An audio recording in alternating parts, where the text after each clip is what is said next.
Buen día chicos, es un gusto tenerlos aquí de nuevo. Sigamos contestando parte de lo que es este simulador. Si no han visto el primer video, por favor, les recomiendo checar el canal para que puedan tener una idea de a qué va este curso y poder revisar la pregunta uno del simulador. Bueno, continuemos. Para la pregunta 2 nos dice, la tortuga marina tiene una concha blanda y cabeza alargada, mientras que la tortuga terrestre posee un caparazón duro y extremidades anchas. Identifica el principio de la teoría evolutiva de Darwin que explica estas características biológicas. Antes de contestar esta pregunta, me gustaría comentar que el tema que está abordando es justamente la teoría evolutiva de Darwin, además de manejar, pues bueno, los conceptos que se abordan dentro de este tema, que es la adaptación, la variabilidad y la irritabilidad. Pasemos a abordar cada uno de los conceptos que se manejan dentro de este pequeño, pequeño tema. Tenemos primeramente lo que es la adaptación. La adaptación es una respuesta al medio ambiente. Cuando un organismo se enfrenta a un ambiente hostil que le impide de alguna manera su sobrevivencia, es entonces que un organismo empieza a desarrollar cierto tipo de conductas o cierto tipo de, digámoslo así, cambios genéticos o sociales que le ayuden a sobrevivir en dicho ambiente. Como lo dice nuestro pequeño texto, es resultado de la selección natural. ¿Qué es la selección natural? La selección natural es la supervivencia del más apto, no es la supervivencia del más fuerte, no es la supervivencia del más rápido ni del más grande. Es aquel que se adapte mejor al ecosistema. Por ejemplo, los dinosaurios se extinguieron porque al ser tan grandes requerían de mucha comida. Y los que sí sobrevivieron fueron organismos más pequeños que se adaptaron a una época en la que no hubo mucha comida y más encima, pues bueno, el generar tanto calor no era una muy buena idea en ese momento. Los organismos desarrollan características que les permiten sobrevivir. Aquí tenemos un par de ejemplos, justamente es el ejemplo que nos da el ejercicio. Dice, la tortuga marina tiene una concha más ligera y extremidades adaptadas para nadar, lo que les permite desplazarse en el agua. Si tuvieran una concha más pesada, quizás se hundirían o no les permitiría maniobrar con tanta facilidad. Las tortugas terrestres tienen un caparazón más duro para poder defenderse quizás de golpes más fuertes de los que recibiría en el agua, además de poder pues adaptarse a distintos tipos de climas, quizás les haga más duro su supervivencia que si tuvieran una concha más ligera, más frágil, por así decirlo. Tienen patas fuertes justamente para poder caminar, no para nadar, sino para poder recorrer grandes distancias. Estas diferencias existen debido al entorno, debido a el área en donde ellos existen, en donde ellos conviven. Cada vez que un organismo desarrolla algún tipo de cambio y sobrevive, este cambio se lo hereda a las próximas generaciones. Por eso mismo podemos ver que las personas alrededor del planeta tienen distintas características. Entre más cercanos estén al ecuador, donde haya más calor, la piel será más oscura. Cuanto más alejados estén del ecuador, la piel tenderá a ser más clara. Igual el cabello, igual el color de ojos. ¿Por qué? Porque el color de la piel está determinado por la melanina. La melanina es un pigmento que ayuda a absorber la luz ultravioleta, que es justamente la luz del sol, para que no existan daños en el ADN, para que no tengan cáncer de piel o quemaduras. Después tendríamos la variabilidad. La variabilidad es un concepto que describe la diferencia que hay entre varios individuos de la misma especie. Si ustedes se darán cuenta, no todos los gatos tienen la misma cantidad de pelo. Hay algunos que son más esponjosos y otros que tienen pues un pelo quizás un poquito más cortito, ¿no? De igual forma los leones, hay quienes tienen una melena más grande, otros que tienen una melena más pequeña, hay perros que son más robustos, hay perros que son un poquito más delgaditos. A pesar de ser de la misma especie, hay cambios y justamente estos cambios es una forma en cómo la naturaleza intenta desarrollar distintas formas de supervivencia. Ya la forma que funcione mejor será la que sobreviva, será la que tenga descendencia y será la que pueda transmitir sus genes. Es la que mejor, la que haya encontrado la mejor forma de sobrevivir. Pero recuerden eso, son diferencias entre la misma especie. Aquí nos dan un par de ejemplos. Algunas tortugas podrían nacer con patas un poco más largas, otra con un caparazón más resistente, ¿no? Y bueno, el siguiente concepto es la irritabilidad. Aquí es muy importante no confundirla con adaptación. La adaptación es una respuesta, como su nombre lo indica, se adaptan, generan una forma de adaptarse al entorno. La irritabilidad es una forma en cómo responder a estímulos. Es el mecanismo. Por ejemplo, si hay mucha luz de sol, mucho calor, el cuerpo va a empezar a producir melanina. ¿Por qué? Porque se está irritando. Hay algo que está generando esta respuesta. Entonces quizás los ojos se oscurezcan, la piel quizás se haga un poco más oscura por la presencia de melanina. Por ejemplo, también si ustedes hacen algún tipo de trabajo manual que les provoque algún tipo de fricción con su piel, digamos con las manos, pues van a empezar a desarrollar callos en la piel. La piel se va a empezar a hacer más dura por el desgaste a la que ustedes mismos se están sometiendo. Un guitarrista, por ejemplo, tiende a desarrollar callos en los dedos para que se pueda, digámoslo así, proteger de esa fricción con las cuerdas de la guitarra. Como lo acabamos de ver, es una capacidad de responder a un estímulo. ¿Está bien? Puede ser un efecto físico, puede ser luz, temperatura, sonido, pueden ser muchas cosas. Aquí tenemos un ejemplo, una tortuga que se esconde cuando detecta peligro. Como lo pueden ver, incluso pueden ser actitudes sociales. No necesariamente tiene que ser un cambio físico. Pero por favor no lo confundan con adaptación, que adaptación es por sí mismo el concepto en sentido general. La irritabilidad es el mecanismo de respuesta a un estímulo.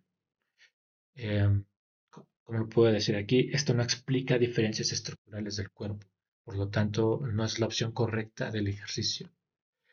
Es muy importante entender la diferencia entre adaptación y evolución. Cuando existe una evolución es porque ya hubo un cambio genético o un cambio que ya no puede ser reversible.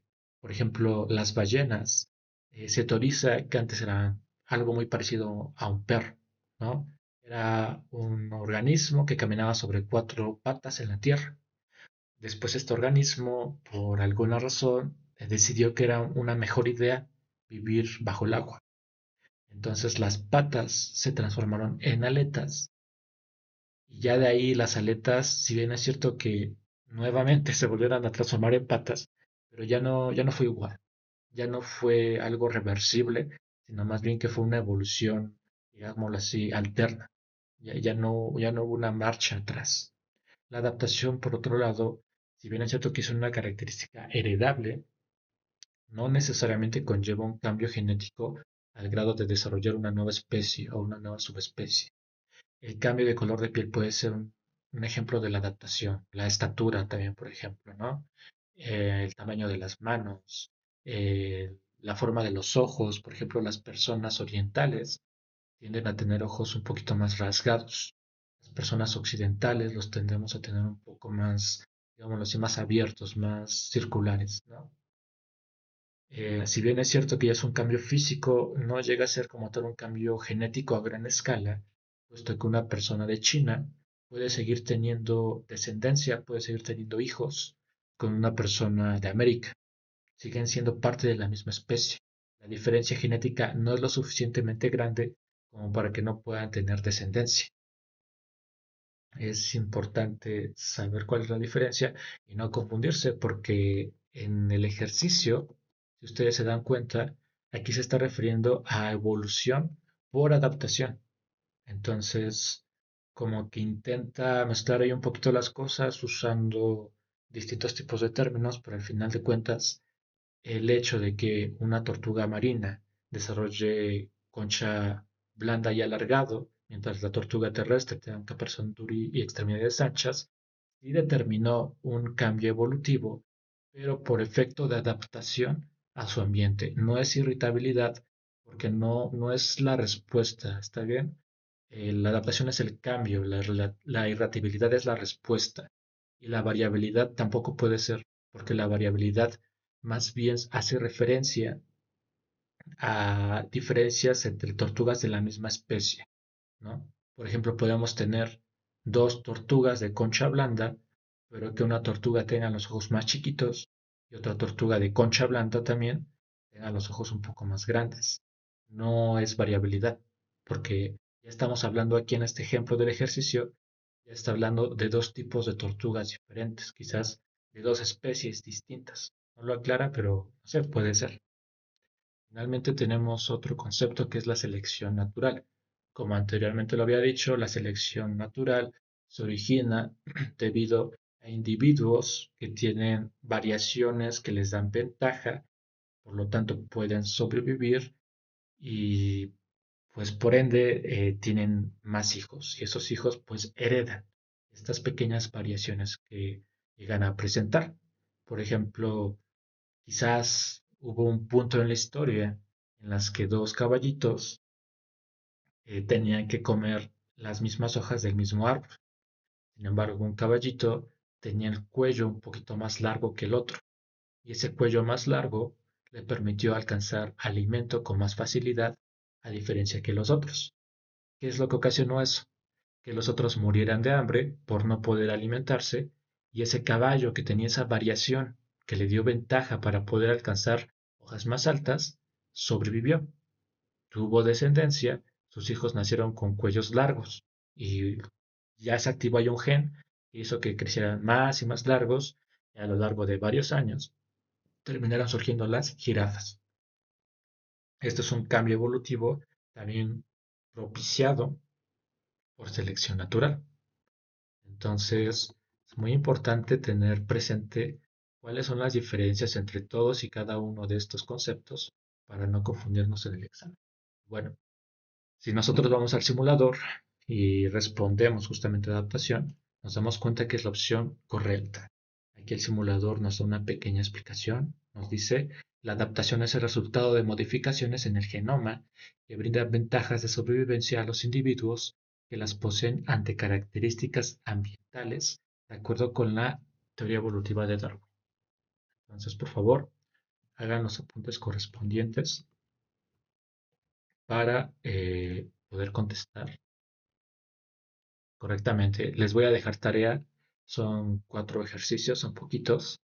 Por favor, ayúdenme a responderlas en su cuaderno asignado para pensamiento científico.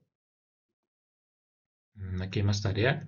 Esta es más parte de adaptación. Y aquí están las respuestas, ¿sale? Pregunta 3. Identifica el enunciado que describe las características correspondientes al modelo atómico de Bohr.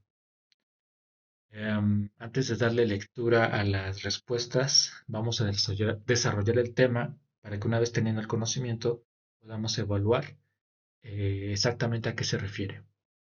Bueno, cabe resaltar que a lo largo de la historia han habido varios modelos atómicos, han sido muchísimos. Me parece que incluso hace unos meses se volvió a replantear el modelo atómico presente debido a que constantemente se están haciendo descubrimientos. Entonces, pues no tenemos que investigarlos todos, solamente los más importantes, que son 4 o 5, justamente, son los siguientes. Es el modelo atómico de Dalton, el de Thomson, el de Rutherford, el de Niels Bohr y el de Schrödinger. Yo les recomiendo que nada más se aprendan hasta el modelo atómico de Bohr, pero apréndanselos en ese orden. No es tan necesario que se memoricen las fechas, pero sí memoricen la forma del modelo atómico, que hace referencia en qué consiste exactamente más o menos cuál es su historia y sus nombres. Repito, es importante el orden. Y bueno, primero que nada tenemos el modelo atómico de Dalton. Este modelo atómico surgió en una época honestamente bastante alejada de lo que es la modernidad. Como tal, el átomo, tal vez no el de Dalton, pero sí el primer postulado del átomo, más bien fue concebido como un concepto filosófico. Realmente no se creía como tal que fuera una partícula física, sino más bien un concepto. Surgió a través de la comprensión de que todas las cosas existentes en la materia estaban constituidas por partículas más pequeñas. Por ejemplo, un árbol está constituido por hojas y madera. Las hojas están constituidas por células. Las células tendrán organelos y ya los organelos estarían constituidas por partículas aún más pequeñas. La partícula más pequeña que se planteó fue justamente el átomo, que vendrían siendo esferas indivisibles e indestructibles que forman la materia. Se planteó que todos los átomos de un mismo elemento son idénticos en masa y propiedades. Los compuestos se forman por la unión de átomos en proporciones definidas. Y bueno, las reacciones químicas solamente reordenan los átomos, solamente cambian de lugar, solo cambian de postura quizás. No explica la existencia de partículas subatómicas. Simplemente se plantea el átomo como una esfera y nada más. Les recomiendo nuevamente, anoten todos estos conceptos, son palabras clave, por favor. El siguiente modelo atómico fue el modelo atómico de Thomson. A lo largo de la historia se empezó a observar que muchas veces cuando los objetos recibían fricción, esta fricción provocaba que empezaran a transmitir cargas. Estas cargas no variaban mucho el peso de los objetos. Sin embargo, sí empezaban a experimentar fenómenos como lo puede ser la carga electrostática de la ropa, que muchas veces nos hace que nos demos toques, ¿verdad? O también los rayos, se empezaron a hacer preguntas, ¿los rayos pesan? ¿O qué es lo que sucede aquí? Aquí entra el modelo atómico de Thomson, también apodado como el pan de pasas o el pudín de pasas.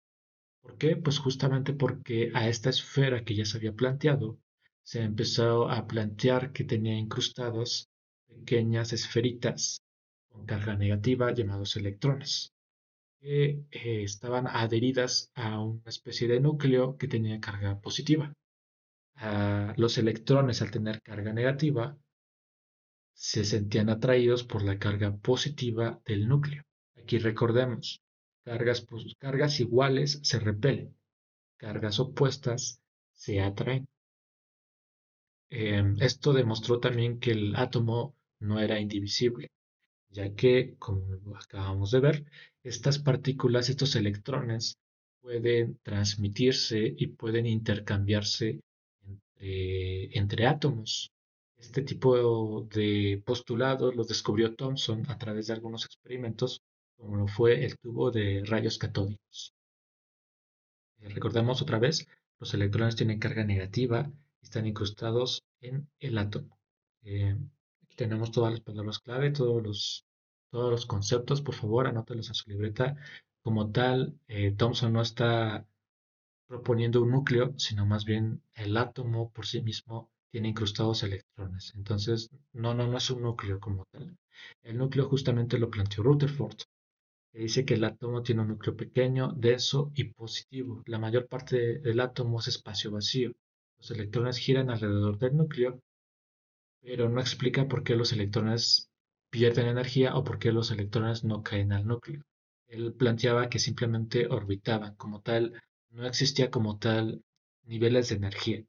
Todos los electrones simplemente rodeaban al átomo y esto también explicaba algunos fenómenos como lo pueden ser campos magnéticos, campos eléctricos y campos electromagnéticos.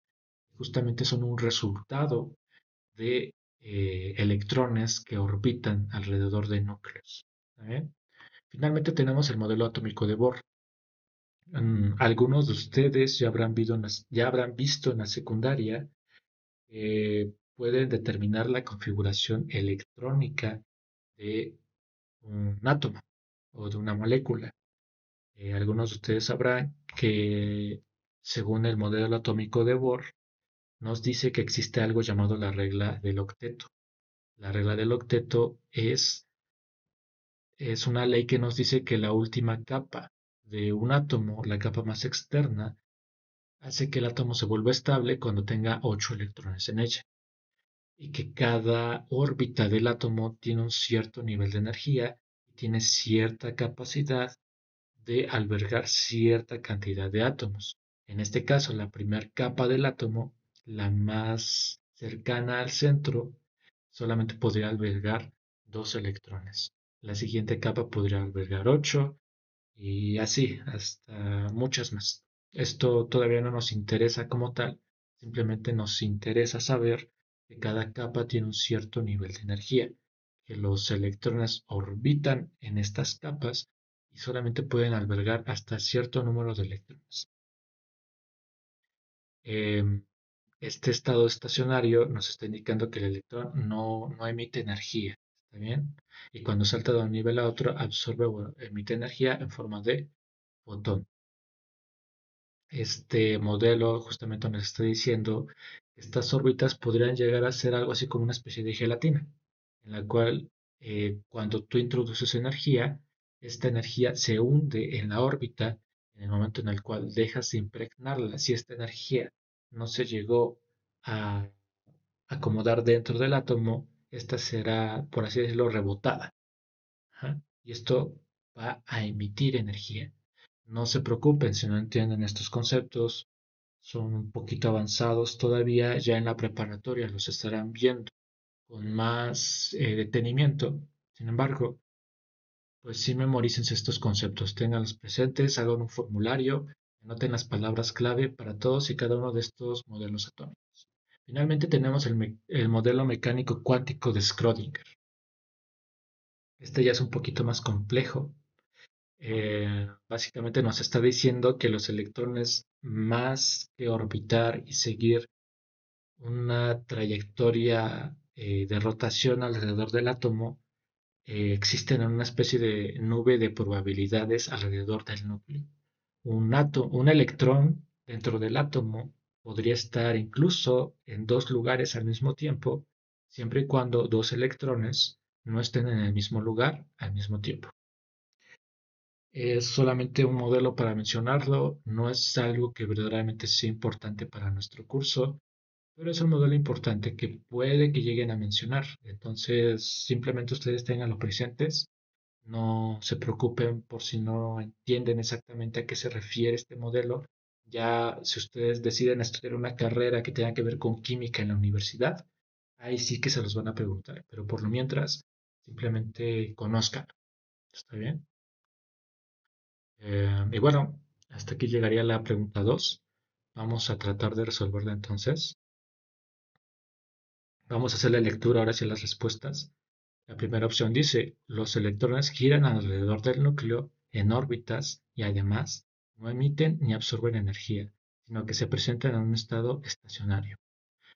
Como nosotros lo habíamos visto en el modelo atómico de Bohr, eh, hay órbitas, ¿está bien? Y hay varias. Está la órbita más central, la del medio.